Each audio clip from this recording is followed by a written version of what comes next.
Yeah. I guess we're starting. I know. We got to start sometime, John. Yeah, right. I was late to the mic here. Okay. Okay, fine.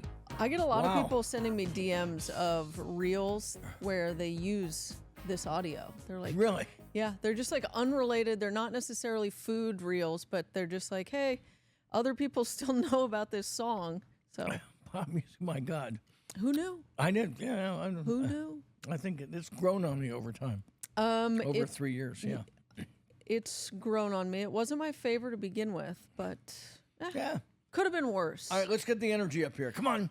Eat, Talk, Repeat. Just two of us again.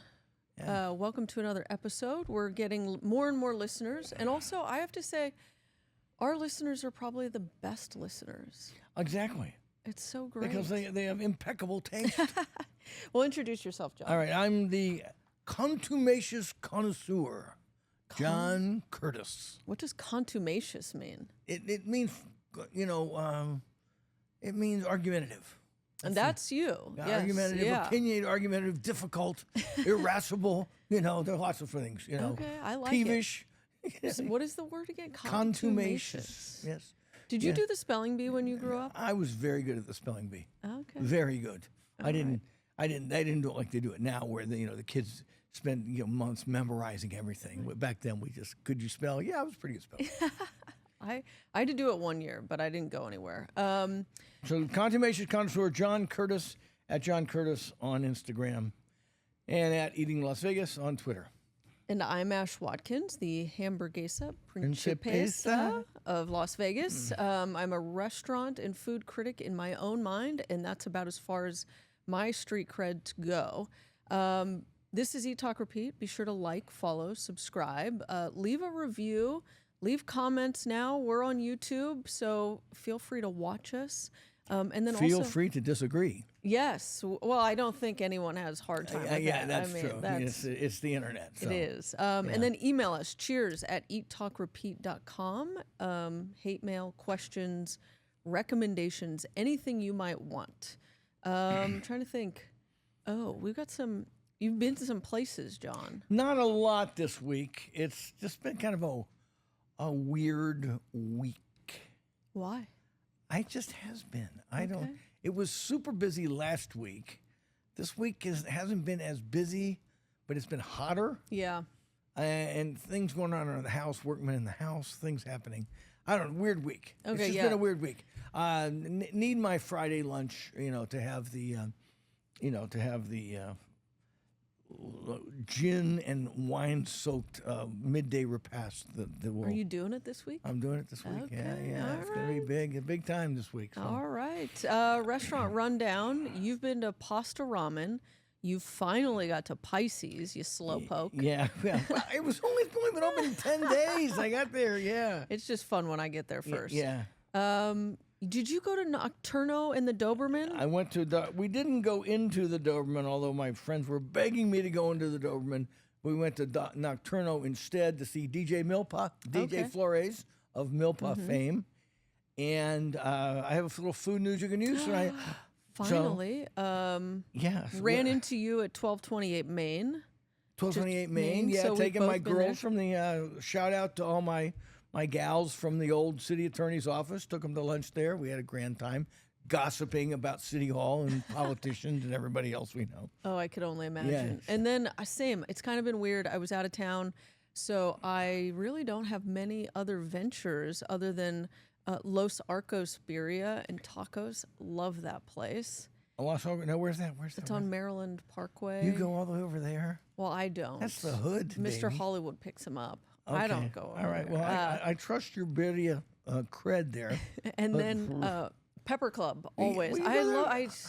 It's so You're an good. addict. I'm an addict. You got to get out. Come on, you got to go someplace new. Okay, I know. yeah. I'm in a rut. So, Okay. What's your food news you can use? We're at that segment. Okay, DJ Flores, run into him at Nocturno, had a couple drinks there. Wonderful little bar, right there. Right next door to the Doberman, basically. Yeah. Right there on First Street, kind of across from where the English Hotel is. And he said that he's taking over that little Mexican joint next door to I Want a Coffee. So go get one. So there's a little Mexican joint that opened there many, many months ago. La Casa De Lucy. Yeah, the Casa De Lucy. Well, he's taking it over.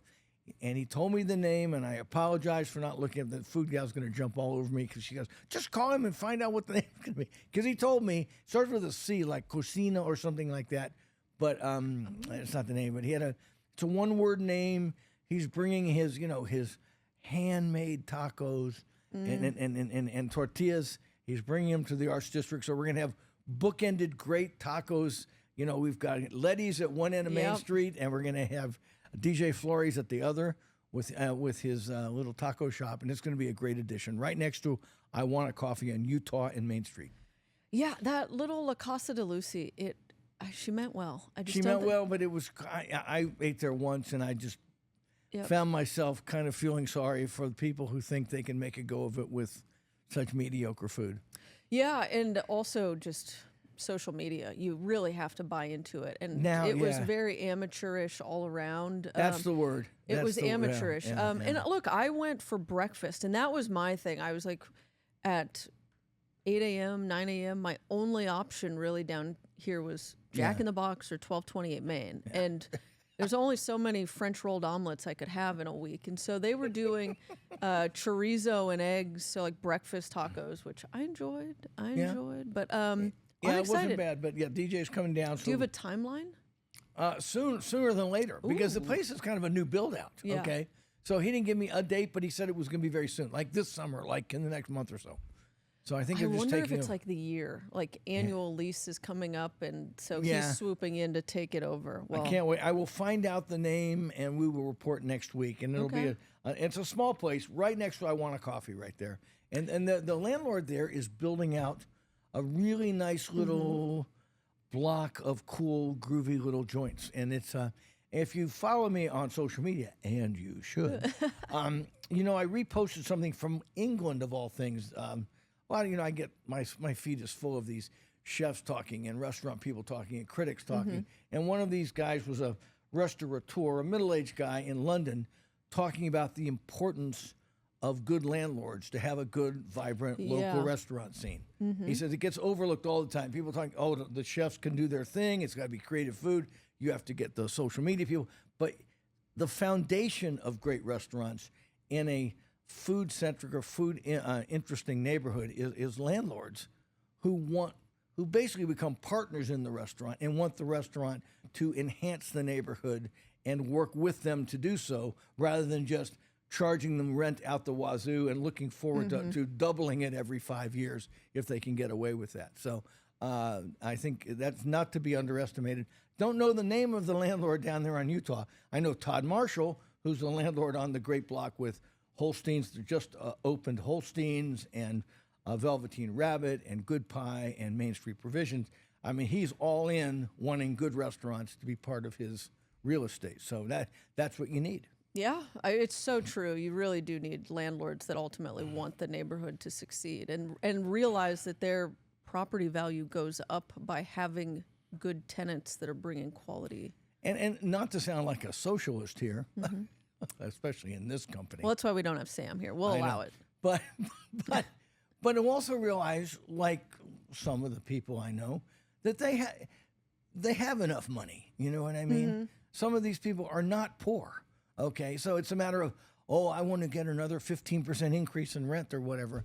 It's at some point when you have enough in terms of what you can spend and live by, you use your money for the better good, not just yours, but the people around you. And that's what a good landlord does, as opposed to just always looking for how he can maximize the profitability of every square foot that he owns. Yes, think about it like art donations. People donate to hospitals and donate to all of this to create a better community, donate to museums. Well, I think we're not talking donations here. We're just talking about maybe getting 15% less in rent. Yes. That you don't need anyway. Okay. Yeah. You can still make a dime, just don't make a quarter. Okay, what else do we have? Oh, big news. crawls collided this week. When food crawls collide, I need talk repeat. Yes. Oh my gosh! Speaking of people listening, so 1228 Maine. We brought it up last week that I posted about a croissant burger, so a cheeseburger with a croissant as a bun, and I posted it and I tagged 1228 Maine and I said, I'm looking at you guys. Like, can you make it happen? We talked about it on last week's show, and you were trying to figure out how do they do it. It's supposed to be a burger is round and a croissant is crescent shaped. Well, like a week or so ago. Actually, 5 days ago. Well, yeah, 5 days ago. I'm trying to think, though, like a week or I think even before last week's episode, Dustin over at 1228 Maine. Dustin Lewandowski. Yeah. Yes, he DM'd me a photo of one on the bar and said we saw your post where we're like R&D'ing it, and then last week or like earlier this week, I believe it was. Yeah. Scott from 1228 Maine showed up, walked through the neighborhood carrying two, not one, but two croissant burgers for us, and they were trying to solve the world's problems because they brought a round one and a crescent-shaped one. There's the round. Yeah, there's the round one right there. Oh. Okay, now I hope I don't. Yeah, you don't. I don't want to see your nudie pics over there. Yeah, I know. The food girl's getting a little tired of them. Actually, there's the crescent. Oh shape my one. gosh. There's the one right there, and they were hand modeling by Lakin right there. Gosh, they look so good. And it was a double patty. There's Lakin stuffing her face. She had to step in for me. Yeah, it was fantastic. I mean, we had a heavy debate in the office about whether the integrity of the croissant gets compromised by the burger and the cheese. Yeah. And it does to a certain extent. It becomes very squishy, but I thought it was just drop dead delicious. I was so effing pissed. Oh, God.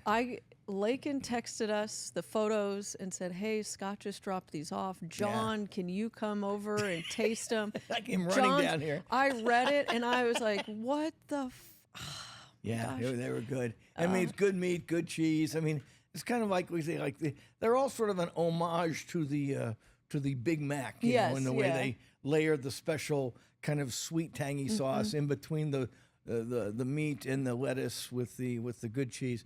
But it was something else. I think it's going to be the next viral sensation. The Cro-Burger. The Cro-Burger.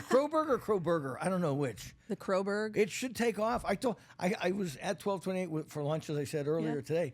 And I said, what you need to do is just make like 9 of them, 10 of them a day. 9. Yes. Pick a random number and go, we only make 9 of these a day.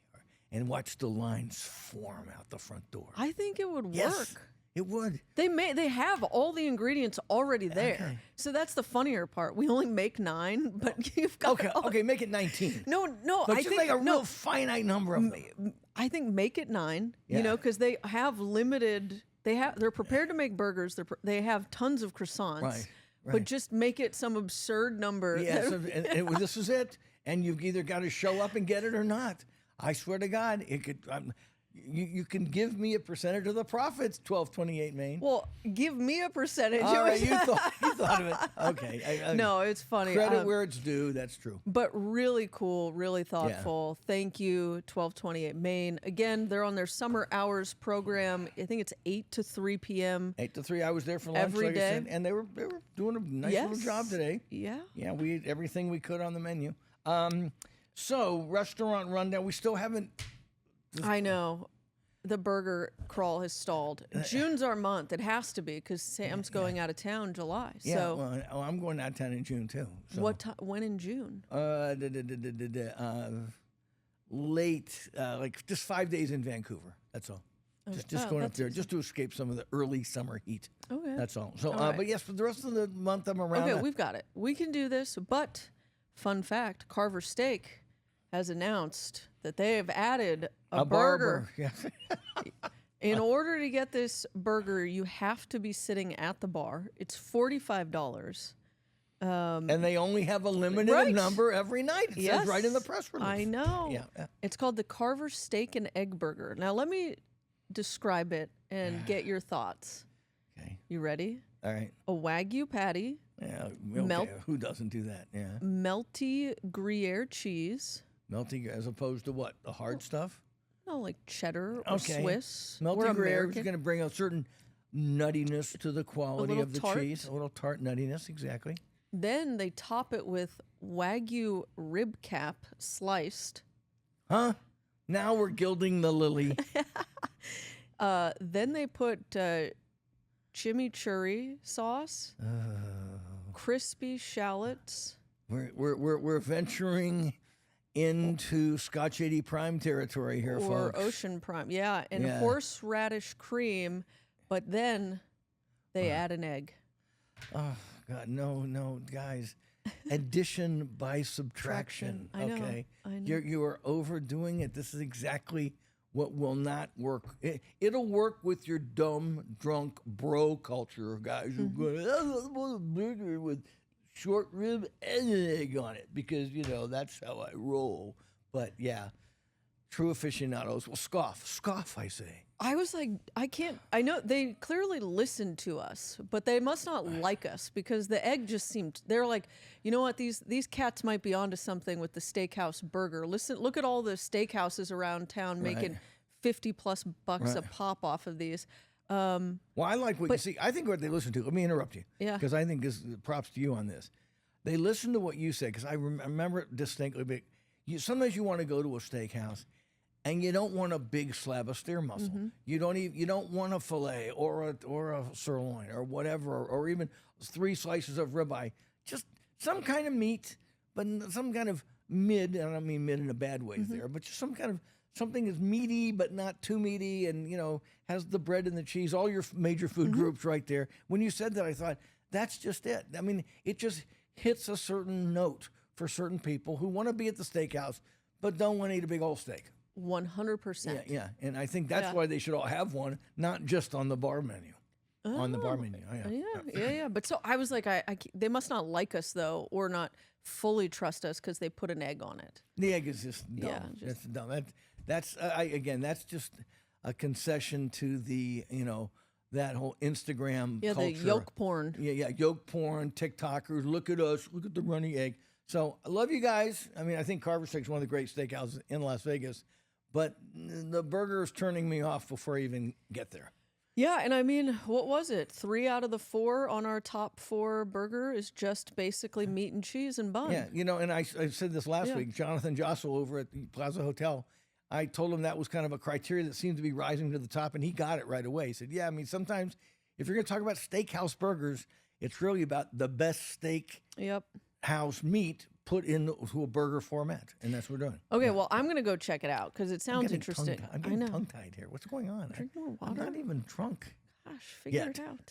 Figure it out preemptively. I know. I will check out the Carver steak and egg burger, and if you do, let us know. All right. Speaking of burgers, Holstein's in the Arts District is, by the time you're listening to this, open. It will have opened, yes. I'm excited. Are you excited? I posted a few pictures on Twitter yesterday, and yeah, because it has a real groovy little vibe going on inside. It's cool booths lining one wall, long bar on the other.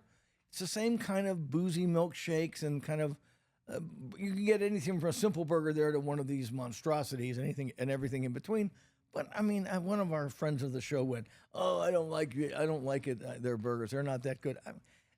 We can debate the burger cred all we want, but it's going to be good for the neighborhood. It's going to be a good addition on that block, along with the pizza place and the elevated cocktails at Velveteen and Main Street Provisions, kind of vibey place, and 1228 down the street and all the bars on the other side. It's just going to be a great addition to that block of Main Street. Yeah, and it's a lunch spot too. It's going to be open at 11. So. Exactly. So I mean, and right now, what do we have? We've got Makers and Finders, Esther's Kitchen, 1228 Main, the Hot Chicken, yeah, the Tacotarian. Right, and that's about it for lunch. Yeah, or dive bars. I don't know if yeah. they serve any food, but it's been a while since I've done a dive bar thing. But yeah, so we need more lunch spots. Yeah. And a burger place. And they're going to have salads and we and have wings. full bar. Yeah, and the big TV screens and all that crap. So yeah, I'm excited for Holstein's. I think it's a good addition. I mean, we can only have so many, fancy dancy restaurants in the Arts District, which should be renamed the Booze District. Let's say right now, just call it the Booze District. I mean, the Arts District has nothing to do with art anymore, folks. I'm sorry. Except for the concrete walls all being painted. You were 100% right. Yeah. Except we have that gallery. They opened that, but for the most part, absolutely, it is bar, restaurant with a bar. Yeah, bar, restaurant with a bar, brew pub, bar. Yeah, I mean, somebody said, oh, it's supposed to be the brewery district. Well, that doesn't really apply either because, there are a dozen brew pubs down here, but I call it the Booze District. I know that's a little too, but Oscar Goodman would do it. It's very Oscar Goodman-esque to say that. Maybe we could get like Berkeley to do it with some alliteration, like Berkeley's Booze District. Yeah, I'll float that past Shelley. See how she goes with it. Yeah. Speaking of booze, Berkeley, burgers, more burgers. You got that out pretty well. Yeah, Bar Boheme has a late night burger bargain. So many B's going on. So many burger bargains at Bar Boheme in Berkeley's Booze District. Okay.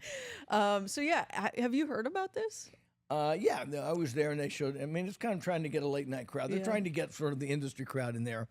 Did I talk about that? I went there the other day, but I talked about it last week. I don't know if you did. I don't think you did. But had the burger and it's really good. It is. Yeah, it's an excellent burger, and everything on the menu there is top notch. But so they're doing a late night after 9 p.m.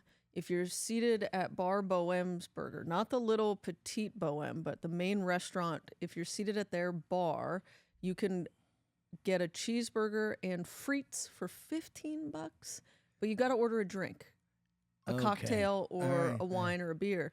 But that's a pretty solid deal. Yeah, that is after 9. But I'm in bed at 9, so I'm not going to be. You're in your feety pajamas by then. Yeah. I got my Netflix on and my cup of cocoa in front of me. But it says you can add bacon, egg, or even foie gras. Oh. That might get you out of bed. Or all three, because it just keeps getting better. You know what I mean? I don't think I can afford that.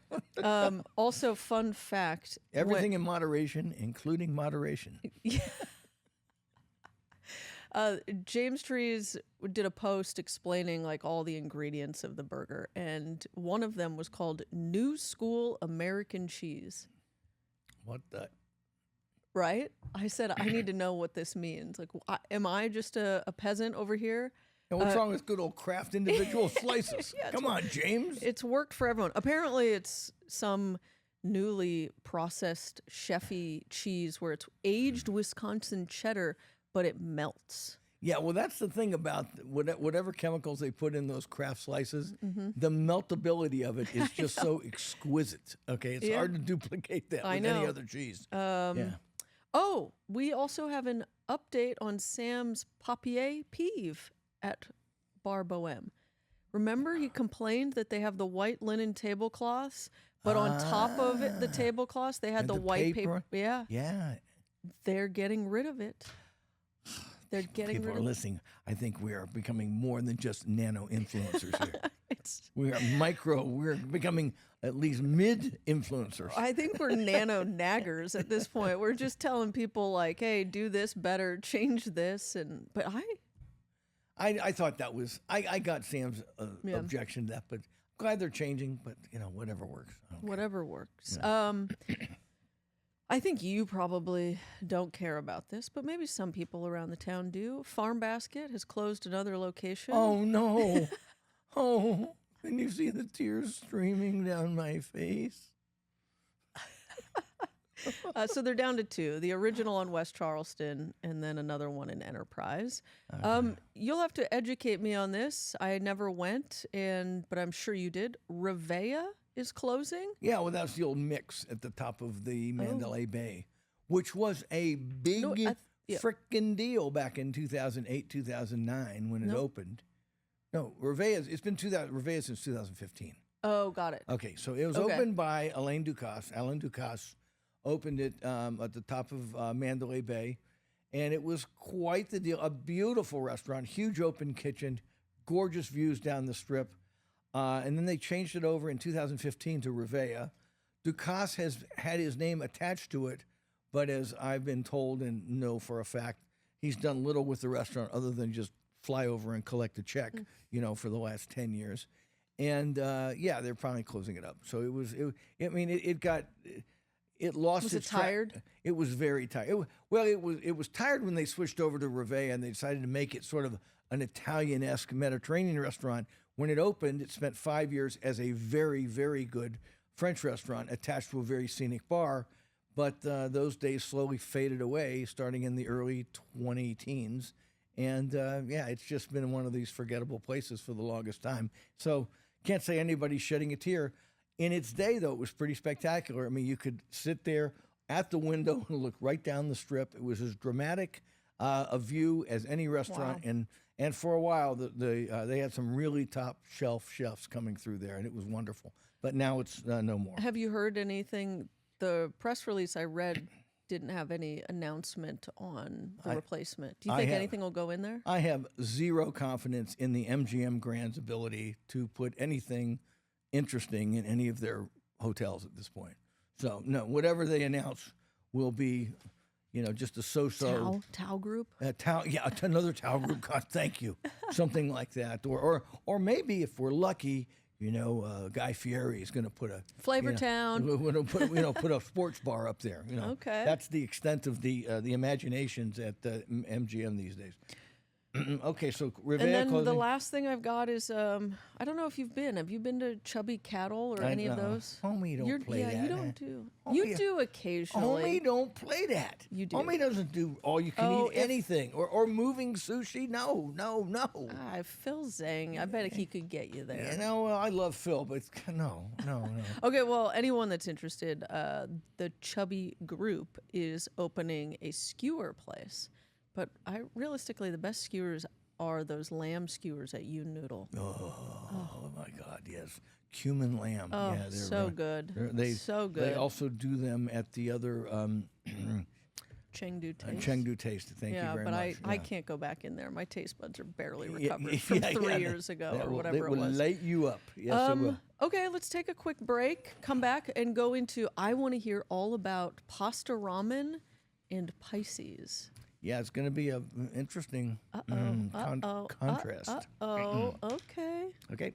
I'm the best. Personal injury law has been the same for a long time. The best. Big egos, greed, and sleazy schemes. We've had enough. Welcome to Sam and Ash, the new standard for personal injury law, where things are done the right way, because you deserve a team that delivers real support and results. When you have both, your whole world can change. Sam and Ash Injury Law, because you deserve what's right. Okay, we're back. Oh my God. Music. I can't even. Oh God. Oh my gosh. Oh, well, the things that happen off air are always fun. Okay, let's go through where we've been. Pasta ramen. Did you go? I'm going Friday tonight, I guess, would be. All right, just to be completely self-referential right now, I will just quote what I said. I love quoting the brilliance. That is me. Okay. And here's what I said about pasta ramen.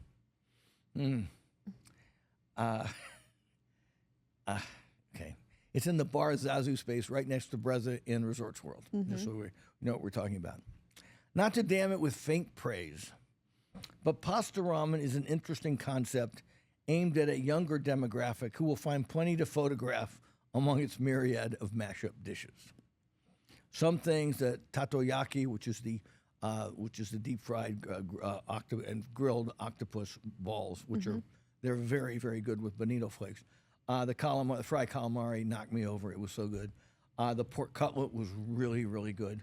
And all the desserts, I said, will hit big time. While others, the Gimmicky cashew peppy gyoza, which friend of the show, Phil Zhang, goes nuts over, which are so lame, it's pathetic. I don't know why they like them. The so-so ceviche, which was, the fish just tasted stale to me. And all the monochromatic pastas, which all tasted the same, are strictly for the wooden mouth influencer crowd. Ooh. Okay? So don't expect any subtlety at pasta ramen, and you might enjoy yourself. But it was kind of, and by the way, there's no ramen at pasta ramen. Okay, I went there thinking there might be some kind of noodle soup, but it's supposed to be wafu pasta, which is a thing, which is a Japanese take on Italian pastas. But it was very bizarre that we had 3 or 4 pastas, and we had 5 people at the table, and we're eating them all, and we're like, all of these, they all look different, but they all taste exactly the same, which was kind of that creamy, cheesy kind of thing. And I understand the chefs and the hotels are working hard to create and make something different and buzzworthy that get the people coming there. And I mean, there are some things in this menu that I thought were great. And I mean, the concept is great, but again, addition by subtraction. Maybe that's the theme of this show. You know, cut the menu in half, cut out a few things, make it better. Just don't, you don't need 6 things sometimes. Maybe you need 4 good ones. You know what I mean? Whatever it is, appetizers, main. So, I mean, I didn't dislike it. At Bar Zazu is a beautiful space, and the chef's trying really hard. His name's Robbie, and I forget his last name, but he's an old Las Vegas veteran who's come back to town. And it's a good idea, but I just think there's too many good ideas on the menu, and some things hit and some things missed. And it was just, and I think it's going to be, and of course there's a DJ there playing the thumpity, thumpity, thumpity, thumpity, thump music, you know, while you're trying to, you know, eat a piece of gyoza or some fried rice. I mean, it's like, and so it'll be good. Maybe the younger nightclub crowd, the influencers, the TikTokers will think it's great, but you know, it's not. It's a lot going on and not enough at the same time. That's the worst.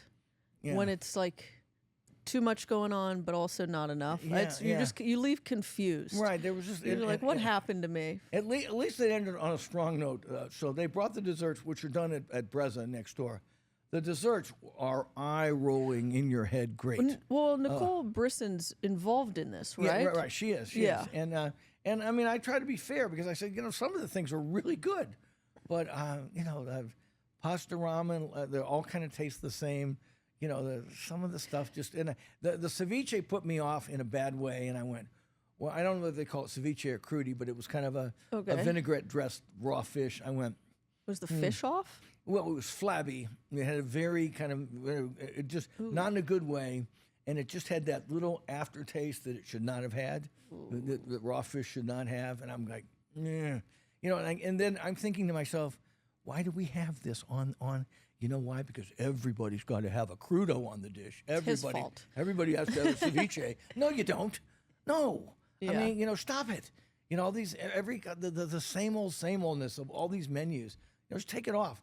And again, he had to have like 5 or 6 pastas, and I'm eating them, and one of them has like a big glob of caviar. Wow, that's original. And some like creamy foam on top, and you mix it all together, and it just tastes like every other, you know, overdone pasta I've had over the last few years. It's just is it a la carte, or do you order? It was totally a la carte, yeah. Okay, I was like, I didn't know if it was like an omakase where you pay a flat rate and then they just send you stuff. You pick and choose, but I'm here to tell you we ate some stuff that was exceptionally good. I mean, the bao buns, I even like the tofu bao. Okay, about kind of fried tofu, and I think there was one with a pork belly, really, really good, and dressed just the right way, tangy, meaty, a rich tasting. The bao, I could have eaten those all day long. But then as soon as I follow that up, what do I get? Is this incredibly bad ceviche, and that puts me off. And then these kind of dishes start showing up. Oh, that looks great. And yeah, well, that's nice. It's nice, cheesy and gummy and cheesy. And then there's a second one. Here's another one with shells that's cheesy and gummy and with the same flavor profile. Wow. And one has seafood, one doesn't. And then whatever this is shows up, and I'm like, okay, enough already. It's all the same color. It's all like the orange. same taste. You know, get another idea here, okay? Okay. So, well, I'm gonna go. You're not gonna scare me, John. Okay. I'm going to go. But I'll show you what's great. Okay. Get this pork cutlet because it is cutlet. Okay. fantastic. Okay. Looks good. It's like a Wiener Schnitzel, basically, but with pork, and done really well. So there's you can have a very good time there, but just be careful what you order. That's pasta ramen. That's my take on pasta ramen. More bao, Yeah, Get the and forget the gyoza, the cashew peppy gyoza. They were stupid. Okay, they're just crispy, over fried gyoza. I'm not gonna not get them. Oh, it's just dumb with cheese in the middle. I can't Yeah. not. Okay, fine. Just follow the crowd. Why don't you? I'm a sheep. I'm just Sheeple. I'm a millennial. What do you want from me? Okay, John? so that's me. What Okay, else? What else? Pisces. I want to hear all about Pisces. Well, Come on. how do I love thee? Let me count the ways. Okay. Ooh. Now I'm going to tell you something here, and I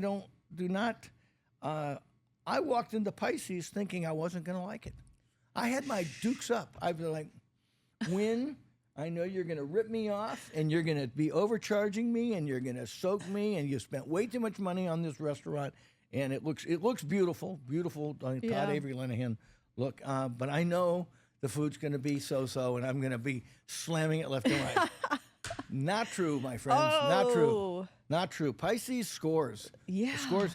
And I mean, it's expensive. Don't expect any fresh seafood restaurant in the middle of the high Mojave Desert not to be expensive. But it was more like $100 a person expensive, $120 a person expensive, not $220 a person expensive. And we skipped the seafood platter because I think they're always Same. a rip-off. The only thing I didn't like at all was the Greek salad, the Horia tiki salad, which is basically a Greek salad with a terrible hockey puck of tasteless feta cheese on top of it that should be deep sixed immediately. But everything else we had was incredible. Literally take it out 8 miles out into the desert. The crispy shrimp with the Yes. with the harissa sauce and the mint dill zucchini tzatziki sauce. It had 2 different sauces, a lemon sauce and a zucchini tzatziki sauce. It looked just like a crispy sort of fried shrimp you get anywhere. The shrimp, the frying, it was just ethereally good. I mean, Yeah. that's one of the best things we had on the menu. What's the one that came with the pastry cutout of a fish skeleton? Do you remember that one? Oh, Was that the ceviche? Yeah, that's the Mediterranean bass ceviche. Okay, Yes, that yes. was really good. Yes, We with the loved lime, that. corn jalapeno, Yes. with the roast red pepper dressing, with a little. It looks like a fish skeleton, but it's Yeah. a cracker. Yes. and that's it's not cheap. It's $30, but now that is crudy / ceviche done right. It it was incredibly good. We were fighting each other for that. And then the grilled orata, it's $100. When we asked him how big it was funny. He said, "Well, I'm going to criticize the service here a little bit. He sort of was trying to downplay how much food you got for the $120 roasted Dover sole or the $100 orata, making out like it was a dish for one.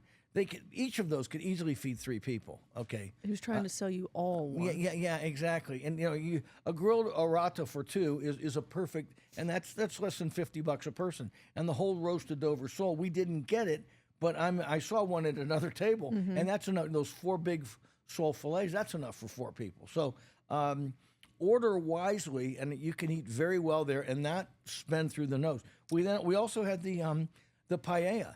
And I had my dukes up about that too. I bet you did. I was thinking this is gonna, because I've been to Spain last year, and I think I've been eating Jose Andres' paella for 20 years. How was it? Oh, it was really good. Did it have that crispy bottom? The socarat? Yes, it did. So and, good. And just it was just the rice was permeated with the seafood flavor, with a good stock.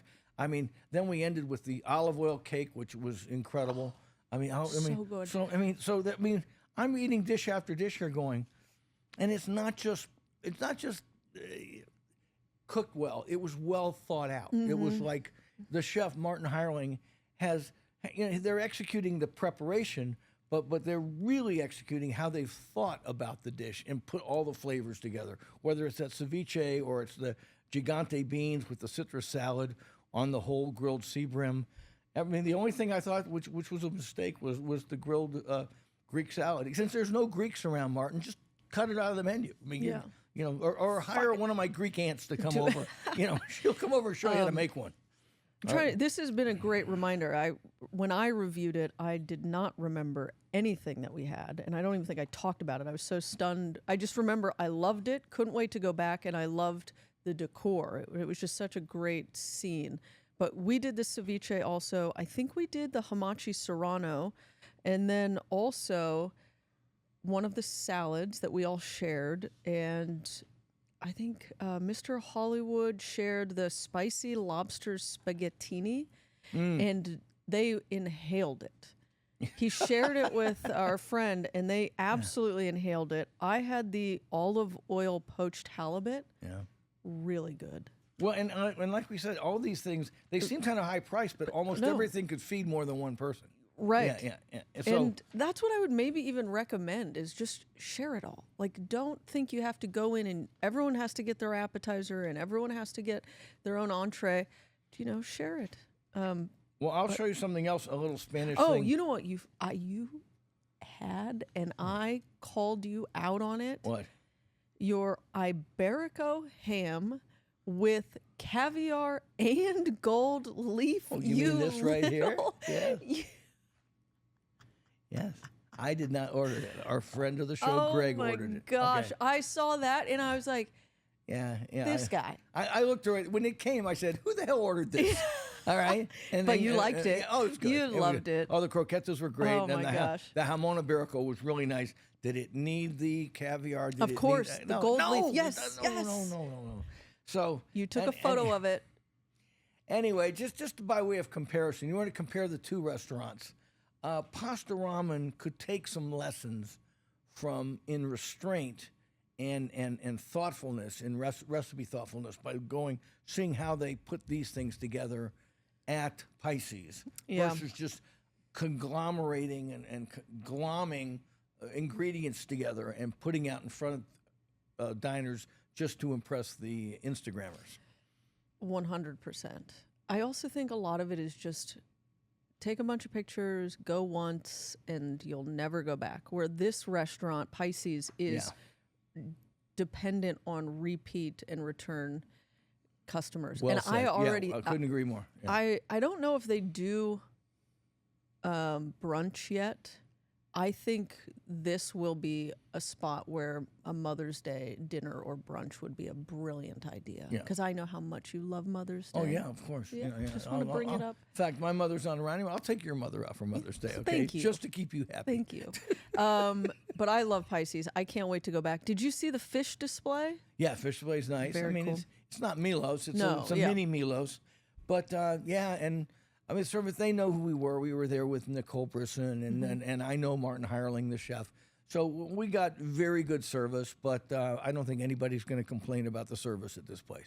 And, no. And the wine list is win encore prices, but there were some bargains in the low 100s and a little bit under $100 bottles. So it's not all one giant ripoff of the wine list, mainly because it's a seafood restaurant. So they have white wines from around the world, from Chile and Greece and places like that, and Portugal, which are not that pricey to begin with. We have to compare wine notes. I'm curious what you ended up, but we don't have to do that now. I'm curious what bottles you guys ended up having. Cause We did the Village Chablis by Ramoisonnet, yeah. saying that correctly. I don't And even remember. I got a rosé vintage champagne, just to splurge for like $200. You're great. Yeah, see? I'm Mr. Moneybags here, living on my little tiny government pension, spending it all every week for this show. Oh, Okay. that olive oil cake. So we had that also. Yeah. I took some of it home and I forgot to put it away. Like I didn't put it in the fridge at the end of the night. And then the next okay. morning, no. The next morning I walked out of my bedroom and my house smelled so good. Oh. It was just decadence. I was like, wow.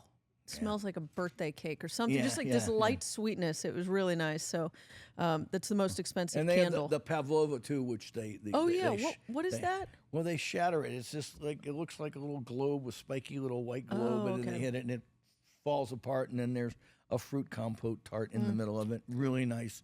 I mean, what's our litmus test for all our threshold? Oh, yeah. Do you want to go back? Yeah, every one of us walked out of Pisces saying we can't wait to return. So that's the way. That's the win. It passed the test right there. So All right. good for them. Great for them. Look, I've been to 1228 Main. classic. It's tomato season, so I went for my BLT.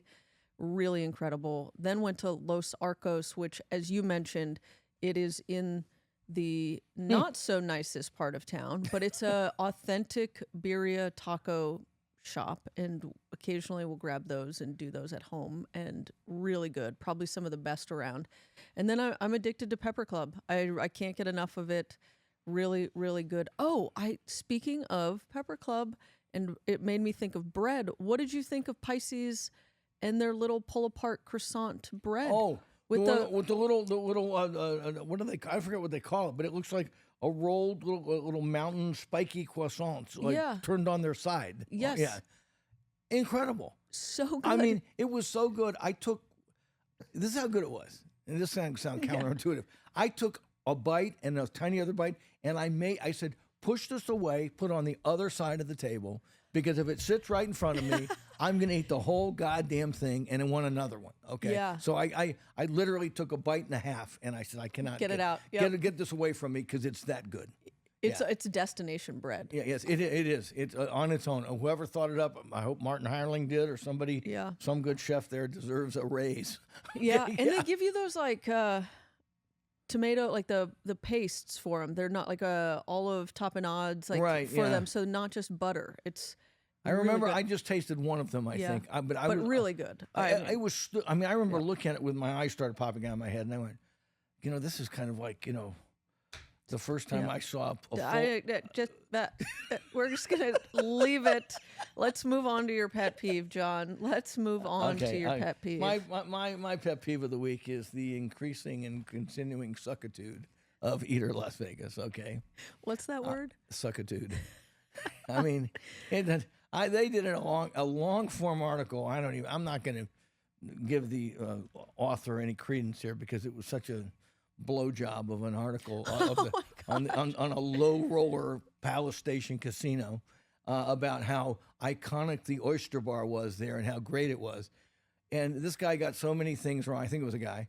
Got so many things wrong. He says, and he started talking about describing the perfect pan roast and how it had garlic and nutty flavors of brandy and goes best with rice and noodles. I'm like, does this guy know anything about pan roast? Know anything about oysters? Well, he doesn't really know anything about oysters, because let's face it, the oyster bar at Palace Station is for oyster lovers who don't really like raw oysters. I mean, when I had them last, which was a decade ago, I asked why they were so cooked tasting, and I was told they were pasteurized. So they don't really get fresh oysters, or they get pasteurized oysters, which is a thing. Oh. It's a way they sort of clean them, sterilize them. Thank you. Sterilize them and from any bacteria, but also kind of cooks them too. So the raw oysters are not really raw oysters. They're perfect for that clientele who really doesn't, the budget-oriented people going there for an oyster bar that's not really an oyster bar, eating pan roasts that aren't really pan roasts, and getting blowjob articles written about them by authors who know nothing about the subject itself. So yes, here's a bottled water eater for your continuing suckitude as a food writing destination. Wow. Yeah, how's that? That was good. And for me, brief. Yeah, I'm impressed. I thought I had more time to think of my pet peeve. I don't know if I've got one this week. No Ash Watkins microaggressions.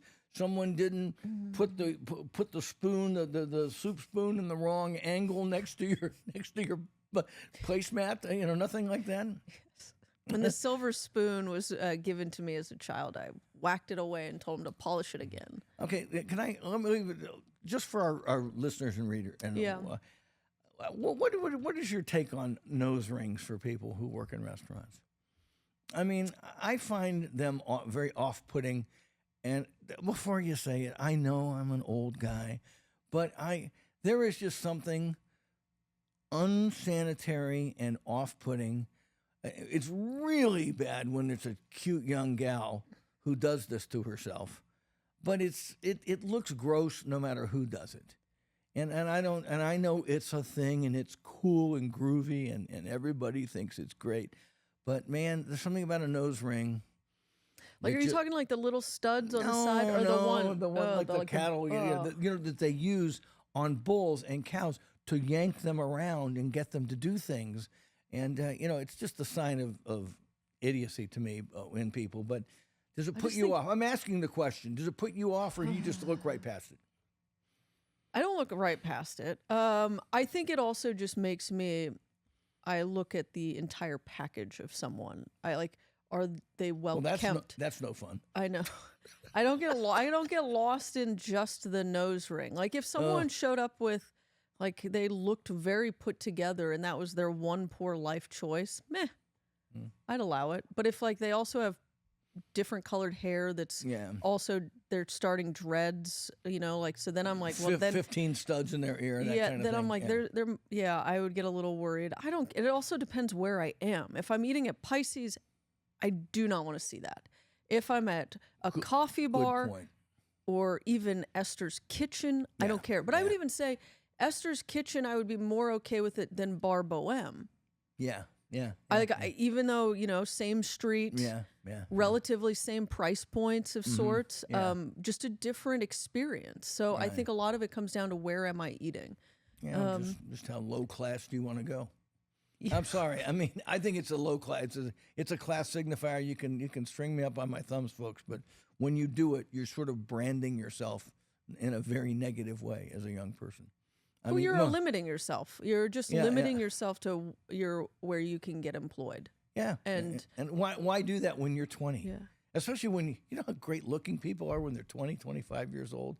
That's what doesn't make sense. I would understand if people my age started getting tats and all this crazy ass funky stuff because let's say our looks are fading just a bit, but these people that are in the prime of the most beautiful time of their lives, defacing themselves, just never made any sense to me. It's generational. Like we're even millennials are part of the different side of this threshold where we're more materialistic. We're more like look good, look clean, look put together. And whereas I think the younger generation, they're more about like, how do you feel? If you're happy, I'm happy. And if this makes me feel good about if I have the Mona Lisa tattooed on my shoulder, that makes me feel beautiful. Or face, if that's the vibe you're going for. Especially the neck tattoos. I love the neck tattoos. Yeah. I don't know. So it doesn't bother me. But I would get pissed off if I was at spending significant money on it. Also, I just think, my nose probably in this episode, 50 minutes, I've probably rubbed my nose without a nose ring 10 times. Yeah. And I don't have a Coke habit. I don't have a nose ring. Right. And I can only imagine how many times they're touching their nose. So that's the attack. Yeah. Ooh. Yeah, and it's a hygiene thing. When I worked in kitchens a million years ago, I mean, the number one thing was, you never touch your face. I mean, that's the thing. That was drilled into you when you were a dishwasher or you're a waiter or the front of that. I mean, you're working around food and people. You don't touch you touch your face when you're washing your hands in the bathroom and everything. But when you're out among people, you're not supposed to be doing anything. You don't twirl your mustache. You don't scratch your ear like this, in the middle. You just don't do it. I mean, you go into the bathroom and do that. And then that was rule number one. So who knows? An interesting conversation. Very interesting. So cheers. Cheers to Eater Vegas's Suckitude. And on that note, we're out of here. Good night, Canada.